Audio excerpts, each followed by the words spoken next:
الحمدللہ ابدع الافلاک والارضین والصلاة والسلام علی من کان نبیا وآدم بین الماء والطین وعلی آلہ واصحابہ اجمعین اما بعد۔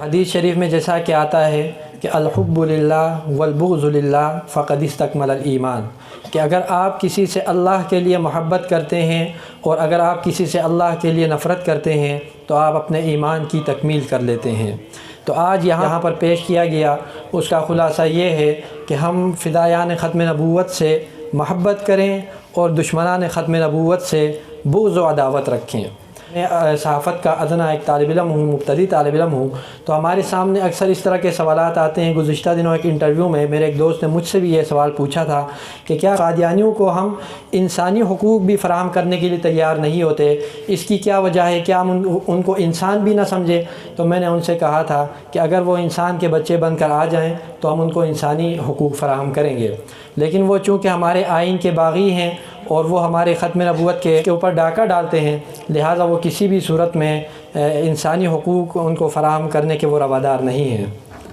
اس مختصر خلاصے کے بعد آج کی یہ جو پروقار تقریب ہے، جس کا انعقاد ہمارے محترم دوست دانش محمود اور ان کی پوری ٹیم نے ایک بہترین پروگرام آپ کے سامنے رکھا، تو میں اس پر ان کو بہت زیادہ مبارکباد پیش کرتا ہوں اور میں ان کی صلاحیتوں کو اور ان کے جذبے کو میں سلام پیش کرتا ہوں، کیونکہ میں یہ سمجھتا ہوں کہ اگر میں اس طرح کا ایک پروگرام رکھتا تو مجھے نہیں لگتا کہ اتنے حضرات جمع ہوتے اور اتنے دور دراز سے علماء کرام تشریف لاتے، لیکن ان کی دعوت پر یہ چونکہ اتنے دور دراز سے علماء کرام اس لیے بھی تشریف لائے کہ ان کو معلوم ہے کہ یہ ایک جنونی شخص ہے، اللہ تعالیٰ نے ان کو صلاحیتوں سے نوازا ہے، تو یہ جس کام کو کرنے کا تہیہ کر لیتے ہیں تو اس کو اتنے خوبصورت انداز میں کر کے آپ کے سامنے پیش کرتے ہیں۔ تو اس سب میں آپ حضرات جو یہاں پر طلباء کرام ہیں اور اساتذہ کرام ہیں، ان سب کی شفقتوں کا یہ صلہ ہے جو آج بھائی دانش محمود کے اندر اتنا حوصلہ ان کا بلند ہوا کہ وہ اتنے خوبصورت پروگرام کو منعقد کر کے آپ حضرات کے سامنے